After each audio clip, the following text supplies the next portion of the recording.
నమస్తే అండి తెలుగు ప్రజలకు. ఈరోజు ఎక్కడ చూసినా మున్సిపల్ ఎలక్షన్స్ది మరి రిజర్వేషన్స్ ఖరారైనట్టు తెలంగాణలో పెద్ద హాట్ టాపిక్ అవుతుంది.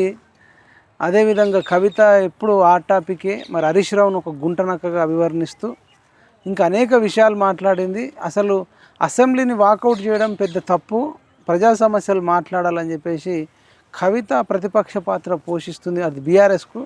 ఇంకా అనేక విషయాల మీద మాట్లాడదాం. కేసీఆర్ దోస్తు చాలా రోజులు అవుతుంది అన్న, మరి పిలిచినాం క్యాంపస్కు. అన్న నమస్తే. అన్న చెప్పండి అన్న, మరి ఇప్పుడు రిజర్వేషన్స్ ఖరారైనాయి అంటున్నారు, ఎట్లా ఉంది? మంచిగానే అంటే ఒకటే రిజర్వేషన్ల అధికార పార్టీకి మొగ్గు ఉంటుంది ఎప్పుడు. ఏది రిజర్వేషన్ ఎట్లా చేసుకున్నా వాళ్ళ అనుకూలమైన రిజర్వేషన్ చేసుకుంటాం. మొన్న గ్రామ పంచాయతీ ఎన్నికలప్పుడు పెద్ద గ్రామాలన్నీ ఎస్సీలు చేసేసారు, ప్రాధాన్యత లేకుండా చేశారు. ఇప్పుడు కూడా మున్సిపాలిటీలో ఈ బీఆర్ఎస్కు ఓట్ బ్యాంక్ ఉండదు. ఉండదు, తక్కువ ఉంటుంది. బీజేపీకి ఉంటుంది, కానీ బీజేపీ నాయకత్వం ఎంత మటుకు వినియోగించుకుంటుందో తెలియదు. మొన్న సర్పంచ్ ఎలక్షన్లో దెబ్బ తగిలిన తర్వాత రివ్యూ లాంటి మీటింగ్స్. ఇప్పుడు నేనేమంటానంటే ఇవాళ ఏదో మీటింగ్ పెట్టిర్రా, ఇవాళ ఒక మీటింగ్ అయితే పెట్టిర్రు. కానీ ఈ 16 మంది నుండి 2 మంది, ఇంకో 2-3 ఎమ్మెల్సీలు ఉన్నారు కదా, వీళ్ళందరినీ వినియోగించుకొని చేసుకుంటే బాగుంటుంది. వీళ్ళందరినీ కూడా ఇప్పుడు అధ్యక్షుడు తిరిగితే ఊదుగాలది పీరు లేవది, అంతేనా? అధ్యక్షుడు తిరిగితే ఊదుగాలది పీరు లేవది. ఇప్పుడు నా గురించి ఈటల రాజేందర్ దగ్గర వెళ్ళట, మీ గురించి నా గురించి ఈటల ఒక స్పీచ్ వైరల్ అయింది కదా, ఏదో మొత్తం అయినా వాళ్ళకి ఎందుకు దాకిందో ఏం కథ, సంఘానికి దాకి సంఘం వాళ్ళు ఫిర్యాదు అయింది. వీళ్ళు కూడా ఈటల రాజేందర్ అంతా నీ కనసానాలను నడతాడట అంటే, నా కనసానాలను నడవాడా, ఆయన జంగాడి శిష్యుడు. కేసీఆర్ సమకాలికంగా కేసీఆర్తో పనిచేసినాడు. ఆయన సపరేట్ ఆలోచన ఉంటుంది. నేను నిజంగా ఆర్ఎస్ఎస్లో నేను ప్రథమ వర్ష ద్వితీయ వర్ష చేసినాను. నేను ఇవాళ మోచేతి నీళ్ళలో తాక్కుంటా ఉండేటువంటి బాపతి కానీ కాదు. ఇవాళ సంఘంలో కూడా ఏవీపీలో కూడా అనేక రోజులు పనిచేసిన వాళ్ళందరూ బాధపడతాను. నాకు ఫోన్లు వస్తానాయి, ఏమని అన్నా నువ్వు కరెక్ట్ మాట్లాడుతున్నావు, సంఘం గురించి అయినా బీజేపీ గురించి అన్నా. ఎందుకంటే నేను మొన్న అని ఉంటుంది, అవును మళ్ళీ ఇమ్మన్నానా, మాన్యాలు ఇమ్మన్నానా, మా పార్టీని గెలవకుండా చూడతాండ్రి అని మొక్కుతారు మా పాత బ్యాచ్. అసలు ఇంత దారుణంగా ఉంటుంది? దారుణం అంటే దారుణమే. ఏంది ఇలా బుద్ధి ఎందుకు అట్లుంది మరి? ఇప్పుడు మేము రాము కదా, ఇప్పుడు 8 మంది పార్లమెంట్ మెంబర్లు అయ్యిండ్రు, 2 పాతోళ్ళు, మొత్తం 6 8 మంది అసెంబ్లీ మెంబర్లు అయ్యిండ్రు. ఒక్కళ్ళు కూడా పాత బీజేపీ కారు, కొత్తోళ్ళు ఆర్ఎస్ఎస్ కాదు, కొత్తోళ్ళు. ఒక్క పరమ హిందూ భక్తుడైనటువంటి రాజాసింగ్ను అవుట్ చేసారు, పొమ్మన లేక పొగ పెట్టారు. అంటే వాళ్ళకు ఆలోచన లేదు. నాకు అనేక ఫోన్లు వస్తాను, అనేక మంది నాకు కూడా ఫోన్లు చేస్తాను. ఇప్పుడు ఈటల రాజేందర్ గారి కనుసనల్లో బతకాల్సిన అవసరం లేదు. ఆయనే మంచోడు, అందరికి సాయం చేస్తాడు.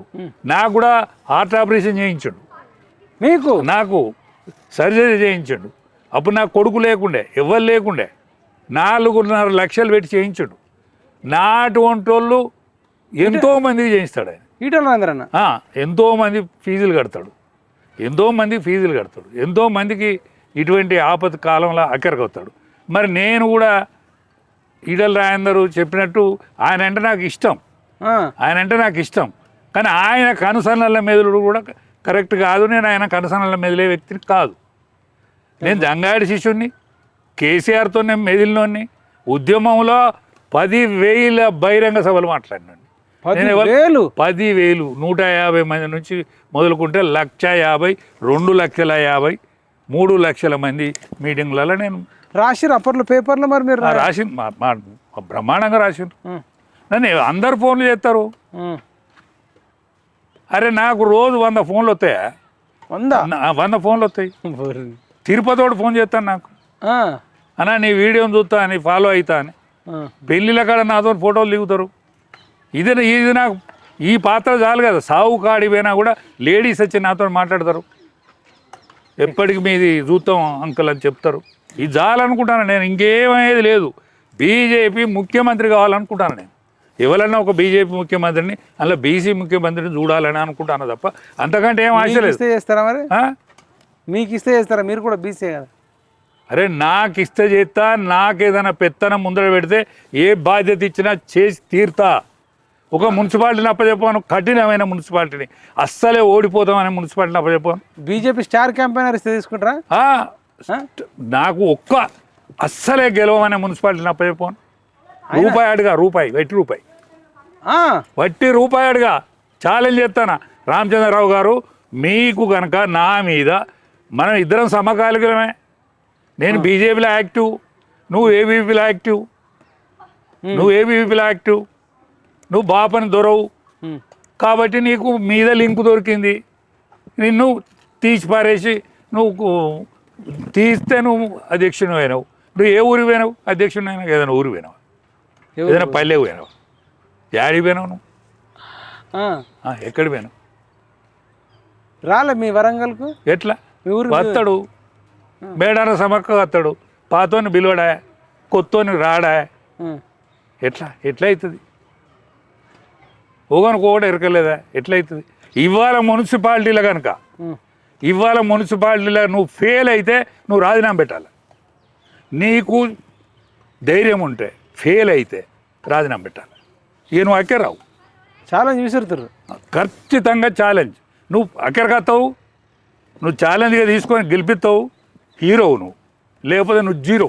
ఏందన్న నువ్వు కాంగ్రెస్ను మీద రెచ్చిపోవాల్సింది, నువ్వు బీజేపీ వాళ్ళ మీద కాదు. బీజేపీ ప్రత్యామ్నాయం కాలేకపోతే కాంగ్రెస్ పర్మనెంట్ అవుతుందయా. దేశ రాజకీయాలలో కాంగ్రెస్ నాశనం అయిపోతుంది. దేశ రాజకీయాలలో ఇవాళ బాంబాయి మున్సిపాలిటీ ఎవరు ఎట్లుంది? బాంబాయి మున్సిపాలిటీ బ్రహ్మాండంగా బీజేపీ గెలిచింది. బాంబాయిలో 29 మున్సిపాలిటీలలో 25 మున్సిపాలిటీలు గెలిచింది. 25 గెలిచింది. మరి తెలంగాణలో ఏమైంది? తెలంగాణలో వీళ్ళు వద్దని మొక్కుతానులే అంటే దేవునికి. దేవుని నమ్మే పార్టీ ఇది. ఇప్పుడు బొంబాయిలో వచ్చిన రిజల్ట్ ఇక్కడ రావాలని కష్టపడట్లేదా? అరే బాల్ ఠాకరే బాంబాయి ఇట్లా చిటికా కొడితే దేవేంద్ర ఫడ్నవీస్ ఇవాళ హీరో అయిండు. సౌత్ హీరో అయిండు. మీరు ఎందుకు కావద్దని నా బాధ కాదు. అరే నేను 17 ఏళ్ళకు దోతి కట్టుకొని నేను ఎమర్జెన్సీకి వ్యతిరేకంగా పనిచేసి ఉన్నాయా. నాకు ఎంత బాధ ఉంటుంది నాకు పార్టీ. మరి ఒక వినతి పత్రం రాయకపోయారు, మీ ప్రాబ్లం ఏంది అంటే మీకు ఏమనిపిస్తుంది? వాళ్ళు అన్నో కానీ వాని బిలువకుండాని తిరుగుతాను. ఏ మీటింగ్ బిలువకుండాని మిమ్మల్ని నన్ను బిలువకులు. ఇప్పుడు మన ఛానల్ ఉంది కదా పిఎంఆర్ టీవీలో, అయితే ఎవరు ఆపలుగా? PMR TV లేపరు. నన్ను ఏ సోషల్ మీడియా ఎవరైనా నాకు ఫోన్లు చేస్తారు, అన్నా ఏమైంది ఇన్ని రోజులు అయ్యానని. నా బిడ్డ వచ్చి నేను దాంతో ఉన్నా. లేకపోతే నేను సోషల్ మీడియాని ఎందుకు ఇడిచిపెడతా? నేను పేదోళ్ళ కోసం పోరాడతానా? Right, okay. ఇప్పుడు ఇంకా బీజేపీ వాళ్ళది ఇది వడవని ముచ్చట. కానీ ఏంది ఇప్పుడు కవిత హరీష్ రావు గుంటానక్క అంటుంది, అసెంబ్లీని వాకౌట్ చేసి బయటకు వెళ్ళడం కరెక్టే అంటారా? ఒక్కటేనండి, అసెంబ్లీని బైకాటు వాళ్ళు ఏ పద్ధతిలో చేసినలో కానీ ప్రజా సమస్యల మీద కవిత మాట్లాడింది కూడా సబబుగానే ఉన్నది. ప్రజా సమస్యల మీద వీళ్ళు మాట్లాడనుండ్రి, కంప్లీట్ వాకౌట్ చేసుడు కరెక్ట్ కాదు.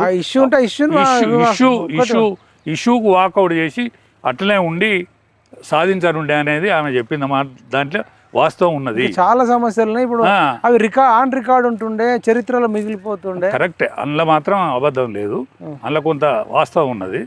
కానీ ఈ ఆమె అయితే బీఆర్ఎస్ ఉంచదా? ఆమెకేమి రాకపోవచ్చు, ఆమె గెలవకపోవచ్చు, ఆమెకేమీ రాకపోవచ్చు. దాంట్లో బీఆర్ఎస్ మాత్రం ఉండదు. విచిత్రమైన వార్తలు అయితే వస్తారా? వాళ్ళ తల్లి పోయిందని, వాళ్ళ ఇంటి అది కవిత దగ్గరికి, వాళ్ళ తండ్రే స్వయంగా పోయిండని కవిత.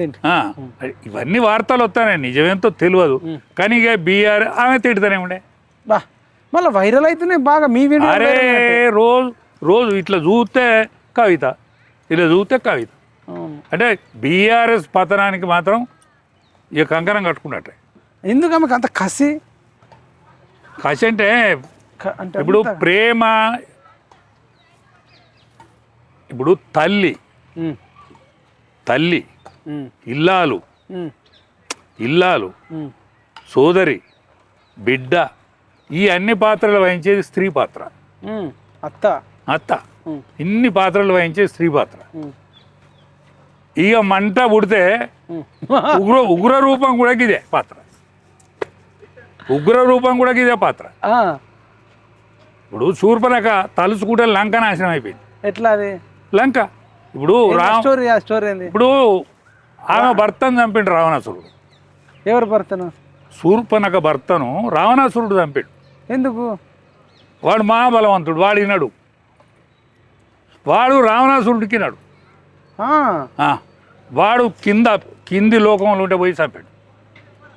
అప్పుడు అన్నకు సపోర్ట్ చేసి భర్తను చంపుతుంటే రావణాసురుడికి సపోర్ట్ చేసి సొంత భర్త చనిపోతే ఆమెకు లక్ష్మణ్ మీద మనసు పడ్డది. రాముని మీద మనసు పడ్డది. రాముని మీద పెళ్లి చేసుకోవాలని ఒక మనసు. రాముడా లక్ష్మణ్? రాముని మీద. రాముడు అయితే మా తమ్ముడు చేసుకోమన్నాడు. ఆయన తమ్ముడు చేసుకోమన్నాడు. తమ్ముడికి ఇష్టమైతే మా తమ్ముడికి ఇష్టమైతే చేసుకోమన్నాడు. నాకు పెళ్ళి అయిందా? ముక్కు చెవులు కొత్తాడు. అది తప్పు కదా. నువ్వు వద్దాను చేసుకోకు, కానీ నువ్వు ముక్కు చెవులు కోసడు తప్పు కదా. అది ఏమైంది? బాగా వేధించింది, టార్చర్ పెడితే అది బయల్డ్ అయ్యి ఏమైంది? అది బయల్డ్ అయ్యి రావణాసురుని ప్రాణమైపోయింది. రావణాసురుని ప్రాణం అయిందా? ఇంద్రజిత్తు చచ్చిపోయిందా? ఇంద్రజిత్తు స్వర్గాధిపతి అయిన దేవేంద్రుని ఓడించిన ఇంద్రజిత్తు చచ్చిపోయింది. అసలు లంకనే నాశనం అయిపోయింది. లంక సర్వనాశనం అయింది. మళ్ళీ ఊకున్నది అప్పగా. సీతా గర్భవతి అయితే మళ్ళా వాడిని శాస్త్ర బ్రహ్మను పట్టుకొచ్చింది. శ్రావస్త్ర రావణాసురుడిని పట్టుకొచ్చింది. వాళ్ళ తమ్ముడు, ఇంకో అన్న, రావణాసురునికి అన్న, ఆయనను పట్టుకొచ్చి అబద్ధాలు వ్యాప్తి చేస్తే సీతనే మళ్ళా నిండు గర్భవతిని వనవాసం పంపిండు.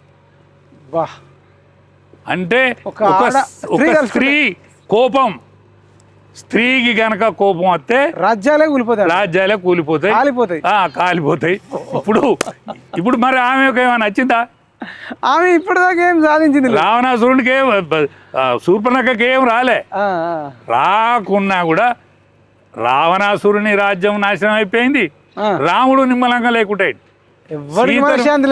మనశ్శాంతి లేదు. ఇప్పుడు ఎవ్వరికి మనశ్శాంతి లేదు. అచ్చా మరి కవిత కన్నా మనశ్శాంతి ఉన్నది అంటే లేదు. ఒక కోపం కసితోని పనిచేస్తాను తప్ప తృప్తి ఏమున్నా చెప్పు. తల్లిని విడిచిపెట్టే, తండ్రిని విడిచిపెట్టే, అంటే మరి వాళ్ళు పట్టించుకుండా బాధ ఉంటుంది కదా. స్త్రీకి బాధ కూడా ఉంటుంది. ఇప్పుడు బావని నిద్ర పోనిస్తలేదా? అసలు ఎన్నడూ లేని విధంగా హరీష్ రావుకు నిద్ర లేకుండా అయిపోయింది. నిద్ర లేకుండా హరీష్ రావు ఇంత ఎప్పుడు ఎవరు టార్గెట్ ఇప్పుడు లాభం ఎవరికి జరుగుతుందంటే కాంగ్రెస్ కు లాభం జరుగుతుంది. ఇప్పుడు ప్రతిపక్ష పాత్ర పోషించేటువంటి బీజేపీ పోషించక అసలు బీజేపీ రెచ్చిపోవాల్సిన ప్లేస్ లో కవిత రెచ్చిపోతుంది. బీజేపీలో వార్తలు ఎక్కడ సోషల్ మీడియాలో కనిపిస్తాయి. అసలు రామచంద్రరావు అంత పెద్ద పార్టీకి అధ్యక్షుడు కదా తెలంగాణలో, ఆయన న్యూస్ కంటే కవితది ఇంకా రాజకీయ పార్టీ కూడా లేదు, ఈమె న్యూస్ ఎక్కువ వైరల్ అవుతుంది. అసలు ఎవ్వాలన్నా ఒక్క రఘునందన్ రావును మన నిజామాబాద్ ఎంపీ అరవింద్ ఈ ఇద్దరి సోషల్ మీడియాలో కనిపిస్తాయి తప్ప ఎవ్వరైనా కనిపిస్తుందా చెప్పండి? కిషన్ రెడ్డి గారు, బండి సంజయ్ గారు, అనేక మంది ఉన్నారు, కనిపిస్తుంది. తెల్లారులైతే కవిత కనిపిస్తుంది. అసలు ఏం న్యూస్ కవరేజ్ చేస్తుంది, అసలు మాటలు కూడా తూటల్లాగా వెళ్తున్నాయి. అరే ఇప్పుడు కేసీఆర్ కూతురే, అది ప్లస్ కేసీఆర్ కూతురు, వార్త కావడానికి కూడా కేసీఆర్ కూతురు. సేమ్ ఇప్పుడు మీరు కేసీఆర్ దోస్త్ అయితే నేనేంటిది, నాకు జాగ ఎక్కడ? కేసీఆర్ జాగ నాది. కేసీఆర్ యొక్క సాహసం, ఆయన తోటి 20 ఏళ్ళు గడిపే దాంట్లో నాకు సోషల్ మీడియా, ఇవాళ సోషల్ మీడియానే కదా నన్ను. కేసీఆర్ దోస్త్ అంటే కేసీఆర్ దోస్త్ ఏం చెప్తున్నానే వింటాను జనం. ఇప్పుడు కవిత కూడా గట్లే, కేసీఆర్ కూతురు ఏం కొత్త చెప్తుంది. ఏం చెప్పి అనేక విషయాల మీద అవగాహనతో చెప్తాను సుమా, అవగాహనతో చెప్తాను. ఆనాడు చెప్పలే, ప్రభుత్వంలో ఉన్నాడు చెప్పలే, ఆమెను ప్రభుత్వాన్ని కాపాడుకున్నది. అప్పుడు ప్రభుత్వం అప్పుడు ప్రభుత్వాన్ని కాపాడుకోవాలి. ఇప్పుడు కోపం వచ్చింది అలకేసి కొడతాను. ఉగ్ర రూపం, ఉగ్ర రూపమే. ఇదంతా ఎవరికి రేవంత్ రెడ్డికి సొమ్ము అవుతాను. అదృష్టవంతుడు రేవంత్ రెడ్డి అంతా అదృష్టవంతుడు. ఇప్పుడు కేసీఆర్ వద్దనుకుంటే ముఖ్యమంత్రి అయినోడు. అవును, వద్దనుకుంటే ముఖ్యమంత్రి. ప్రజలకు నిరుద్యోగులకు విరక్తి పుడితే ముఖ్యమంత్రి. జాక్పాట్ కొట్టిండు. జాక్పాట్ ఏం చేసిండు ఆయన ఏం చేసిండు చెప్పు. అసలు ఏం చేయలేదు. ఎవరికి 10 రూపాయలు సాయం చేసినోడు కాదు. ఎవరికి 10 రూపాయలు సాయం చేసినోడు కాదు. లేదు ఒకటే పార్టీలో ఉన్నవాడు కాదు, లేకపోతే ఒక మాట మీద ఉండేటోడు కాదు, లేదంటే ఒక మానవత్వము మంచితనము అనేది కూడా లేదు. మరి ఇట్లాంటి వాడు సీఎం అయిందంటే కేసీఆర్ పుణ్యమే. అది కూడా కేసీఆర్ పుణ్యమే. కేసీఆర్ పుణ్యమే. కానీ కేసీఆర్ వద్దురా అంటే అయింది. అచ్చా, ఈ కేసీఆర్ బిడ్డ కాబట్టే వార్త అవుతాను. మీరు కూడా కేసీఆర్. రాజే యాదవ్ గారి వార్త కూడా వినతందుకు కారణం ఏంటంటే కేసీఆర్. రేవంత్ రెడ్డి సీఎం కావడానికి కూడా కేసీఆర్. అంటే కేసీఆర్ అంటే వ్యక్తి సెంటర్ పాయింట్ అంటే వాడు మొనగాడు. కేసీఆర్ అంటాడు మొనగాడు. గది తప్పిన ఋషి అయింది తప్ప గది తప్పిన ఋషి అంటే ఋషత్వం పోయింది. ఋషే కానీ ఋషి తపస్సులో సంపాదించినటువంటి ఏదైతే యజ్ఞ ఫలం ఉన్నదో యజ్ఞ ఫలం దుబారా చేసాడు. ఎందుకు దుబారా చేసాడు? దుబారా అంటే మోజు లేదంటారు. తొలి ముఖ్యమంత్రి ఎస్సీనే చేస్తున్నాడు, మాదిగానే చేస్తాడు అన్నాడా? చేస్తాను. చేతేం కాకపో మంచి పేరు వచ్చి కీర్తి. బాల్ ఠాక్రేకి ఎంత కీర్తి వచ్చిందో. బాల్ ఠాక్రే కాలంలో 2-3 ముఖ్యమంత్రులే బాల్ ఠాక్రే శిష్యుడు. ఇవాళ షిండే ఎవరు? ఒక auto driver, Eknath Shinde. Auto driver అండి. బాల్ ఠాక్రే శిష్యుడు సీఎం. ఆయన లేకపోయినా ఆయన శిష్యుడు సీఎం. ఇప్పుడు ఉప ముఖ్యమంత్రి. ఇవాళ రాజ్యంలో వాటా. బాల్ ఠాక్రే చనిపోయిన ఆయన పేరు ఇప్పటికీ. బాల్ ఠాక్రే కొడుకు రాని కీర్తి షిండేకి వచ్చింది. బాల్ ఠాక్రే కొడుకు రాలే షిండేకి వచ్చింది. రాజకీయ పార్టీలు అయితే ఆలోచించుకునే రోజు వచ్చింది. బాయ్ సాబ్, నేనేమంటానంటే మైపాల్, రాజకీయ పార్టీలు ఆలోచించుకునే రోజులు వచ్చినాయి. నేను నీతో ఇంటర్వ్యూ చేస్తా అంటే నాకు రోజు 100 ఫోన్లు వస్తాను. ఏందన్నట్టు నేను సామాన్యుడిని. అవును. ఇక మనం పడాలి దేనిదైనా ఒక పరిష్కారం కోసం మాత్రం. మనం పరిష్కార దిశగా పోకపోతే మాత్రం మనల్ని వీళ్ళు సహించరు. మనం ఎంబడి పడాల్సిందే. ఒక్కొక్క భూములు చూస్తే ఆగమ శివరాత్రి ఉన్నాయా హైదరాబాద్ సిటీలో. కానీ ఇవాళ నాకు మహబూబ్ నగర్ నుంచి ఫోన్ వచ్చింది, గజ్వేల్ నుంచి ఫోన్ వస్తాయి. గజ్వేల్ సీఎం ఇది వరకు సీఎం ఉన్న గజ్వేల్ నుంచి ఫోన్లు వస్తాయి. కేసీఆర్ పోవాల్సిన ఫోన్లు నీకు వస్తాయి, నాకు వస్తాను. ఆయన పరిష్కరించాలి. సిద్దిపేట నుంచి వస్తాను ఫోను. సిద్దిపేట నుంచి 2 ఫోన్లు వచ్చినాయి.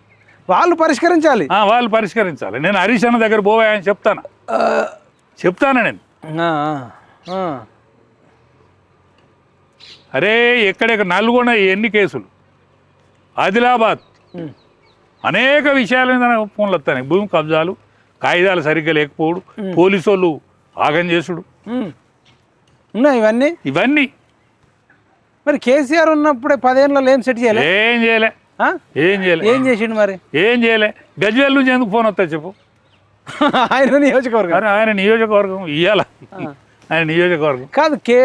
రేవంత్ రెడ్డి తోలు తీస్తా, కాంగ్రెస్ తోలు తీస్తా అని ఇప్పటిదాకా మళ్ళా మాట లేదు, ముచ్చట లేదు, మనిషి కూడా కనబడతలేడు.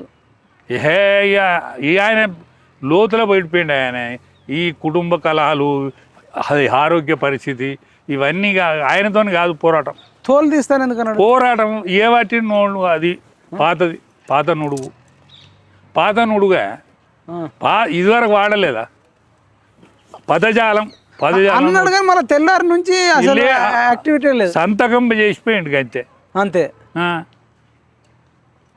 మరి ఏమైంది అట్లా?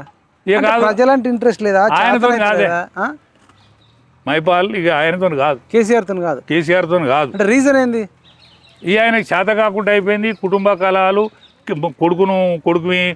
కొడుకును కాదంటే కొడుకునేటట్లేదు, కొడుకును అవుననే అన్నా కూడా కొడుకుతోనే అయ్యేటట్లేదు, కొడుకుతో లేస్తలేదు, పార్టీ లేస్తలేదు. అంటే వయోభారం కూడా అనుకోవచ్చా? ఆయన వయోభారం మనశ్శాంతి ఆరోగ్యంగా అనుకుంటే అంటే ఆయన మొగోడు. కానీ అన్న ఇప్పుడు నరేంద్ర మోడీ కేసీఆర్ కంటే పెద్దోడు. ఆయన భారతదేశం మొత్తాన్ని వెళ్తున్నాడు, ప్రపంచ దేశాలు అన్ని తిరిగి కోఆర్డినేట్ చేస్తున్నాడు. 75 ఏళ్ళ వజ్రపు తునుక 75 ఏళ్ళ వజ్రపు తునుక. అవును, మరి ఈయన కంటే 5 ఏళ్ళు పెద్దోడు. ప్రపంచ దేశాలు అన్ని తిరుగుతున్నాడు, భారతదేశం అంతా తిరుగుతున్నాడు. మరి ఈయన 10 జిల్లాలు ఒక తెలంగాణ చూసుకునే కెపాసిటీ ఇప్పుడు కేసీఆర్ అయిపోయింది.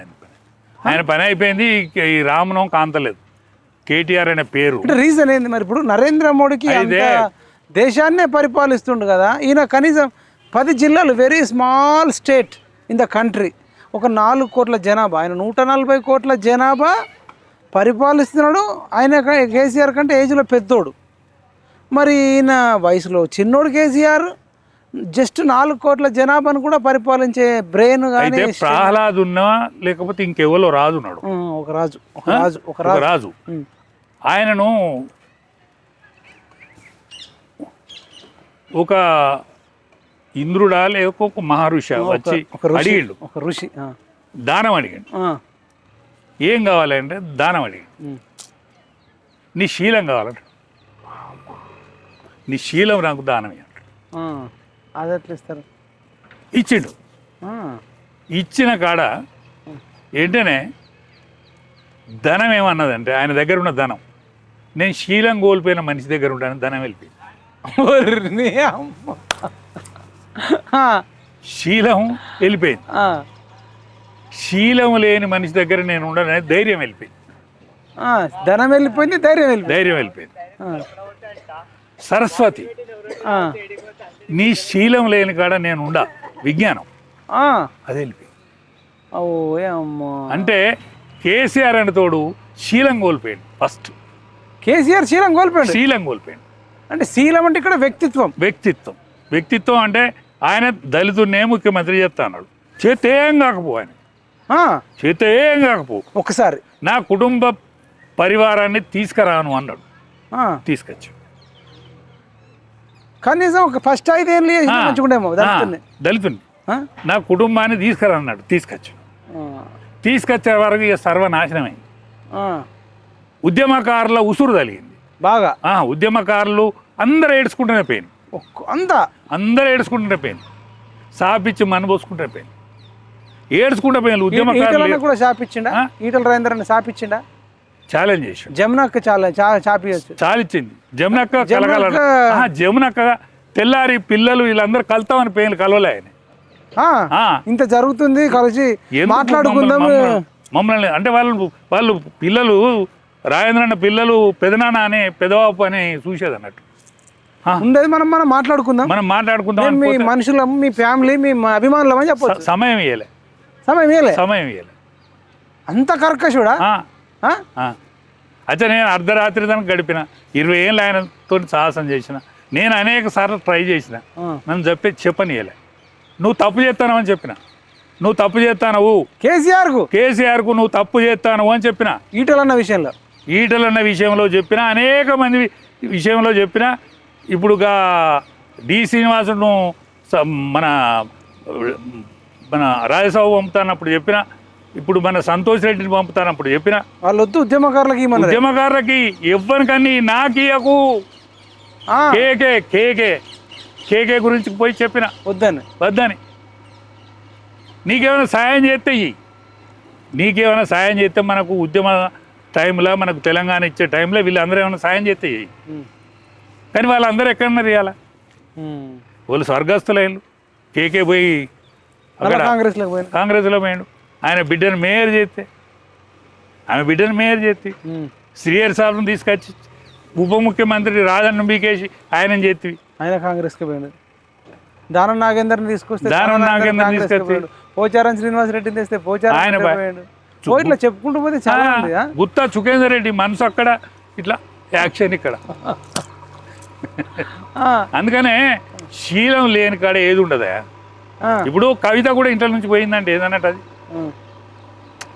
సరే కవిత, కేసీఆర్ శీలం పోయింది కాబట్టి వెళ్ళిపోయింటారు. అందరు వెళ్ళిపోతారా? ఆఖరికి హరీష్ రావు కూడా ఉన్నాడు. ఆయనకు రాజకీయ జీవితం కావాలి. ఆయన రాజకీయ జీవితాన్ని ఆయన ఎంకులాడుకుంటాడు. ఎప్పుడు అది కొద్దో గొప్ప క్యారెక్టర్ ఉన్నాడే హరీష్. ఇంకో సంవత్సరం ఉంటాడా? ఎంతో టైం వచ్చినప్పుడు బాంబు పేల్చి పారేస్తాడు. సమయం కోసం కాలమే ఓన్లీ కాలం. ఆయన బాగా అవమానించినప్పుడు వెళ్ళిపోతాడేమో. ఇప్పటికి అవమానం సరిపోతలేదా? ఇప్పుడు ఒక పక్క కవిత తిడతా అంది. అచ్చా దానికి ఎవరు అడ్డం వస్తలేరు. అడ్డం ఇట్లా. అవును, ఇప్పుడు కత్తి ఎత్తంటే డాల్ పట్టాలనా?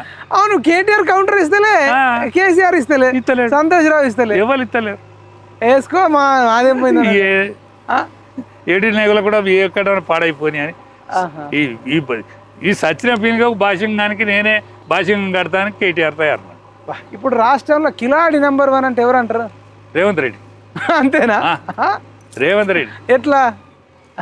ఇప్పుడు ఆయన పార్టీ కాకున్నా ఏ పోరాటం చేయకున్నా అవలీలగా కేసీఆర్ వద్దనుకుంటే ముఖ్యమంత్రి. కేసీఆర్ వద్దనుకుంటే ముఖ్యమంత్రి. టీఆర్ఎస్ లేవకుండా కవిత ఉగ్ర రూపం ఆయనకు ఎక్కడికి వస్తారు.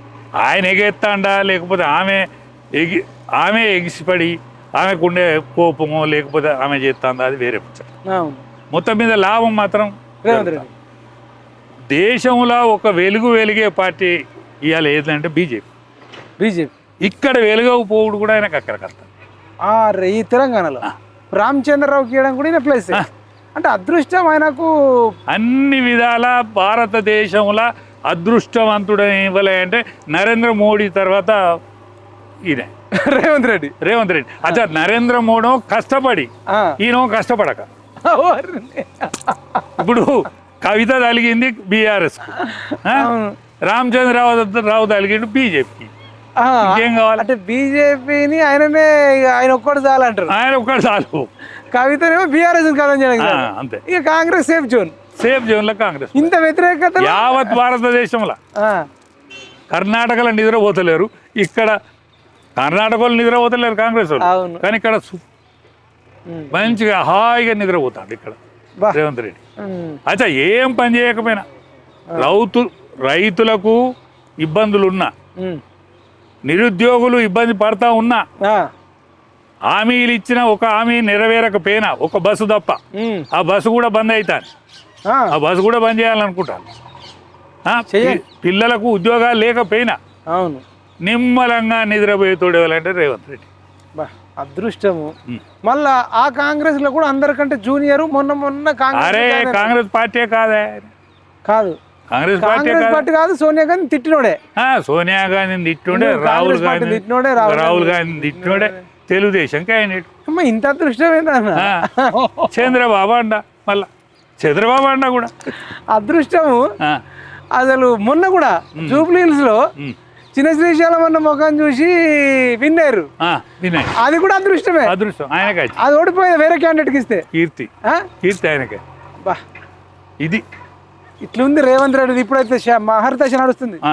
కేసీఆర్ కేమో శని మహర్దశ, శని దశ నడుస్తుంది. ఈయనకేమో మంచి అదృష్టము మహర్దశ నడుస్తుంది. ఇంకేమైనా ఫైనల్గా మన అనసూయ మొన్న ఒక కొద్ది మంది మీద కేసులు పెట్టింది, సంజయ్ రెడ్డి అక్క మీద ఏవను, ఇంకా కొద్ది యూట్యూబ్ ఛానల్ మీద. నాకు తెలిసిన మన పేరు కూడా ఉంటుంది. బట్టలు మంచిగా వేసుకోమన్నందుకు కేసు. అంటే ఒకటే, ఇప్పుడు అనసూయకు కలిసి వచ్చిన అదృష్టం ఏంటంటే ఆమె వార్తల్లో ఉండడు మన దురదృష్టం. ఇప్పుడు ఆమె రిబ్బన్ కటింగ్ లోకి పోతే లక్షలు ఇస్తారు. ఇజ్జత్దారుల దురదృష్టం. నిండుగా బట్టలు కట్టుకుంటున్న స్త్రీమూర్తుల దురదృష్టం ఇది. అబ్బా, మళ్ళీ ఒకటి చెప్పకుండా కేసులు. అచ్చా పిల్లలే ఇది వద్దన్నారట. ఆమె పిల్లలే, కడుపున పుట్టిన పిల్లలు అన్నా కూడా అంత చిన్న బట్టలు వేసుకోకుండా చూడకపోతే బరిదేగిచ్చిన దానికి ఏమవుతుంది ఆడ. ఇప్పుడు పోలీసు వాళ్ళు కూడా మరి అరెస్టులు వేస్తారా కేసులు అయితే? ఎట్లుంటుంది అంటారు, ఏమైనా ఐడియా ఉందా? మరి పోలీసు వాళ్ళు కూడా అటే అవుతారు. ఎందుకంటే నేను ఎందుకంటానంటే ఈమె తీసుకొచ్చింది ఈయన, ఆమె మహిళా చైర్మన్. ఆ చైర్మనే వీళ్ళ మీద ఇప్పుడు ఆయన మీద సినిమా యాక్టర్ శివాజీ మీద పిలిచి విచారణ చేసింది అంటే పోలీసు కూడా కేసులు పెడతారు కావచ్చు. చెప్పలేం ఏం జరుగుతుందో చెప్పలేం. ఎందుకంటే వాళ్ళకు కూడా చాటుకు అర్ధనగ్నం చూడాలి అనిపిస్తుంది. ఎందుకు అవన్నీ కానీ. రైట్ అన్న, థ్యాంక్ యూ. ఇదండి కేసీఆర్ దోస్తుతోని సంచలన ఇంటర్వ్యూ. మళ్ళీ వచ్చే ఇంటర్వ్యూలో అసలు కేసీఆర్ అప్డేట్ ఏంది, కేసీఆర్ ఇప్పుడు ఏం చేస్తున్నాడు, ఎట్లా ఉన్నాడు, వీటన్నిటిపైన వచ్చే ఇంటర్వ్యూలో రాజన్నతో చేద్దాం. చూస్తూనే ఉండండి PMR టీవీ. జై జవాన్, జై కిసాన్, జై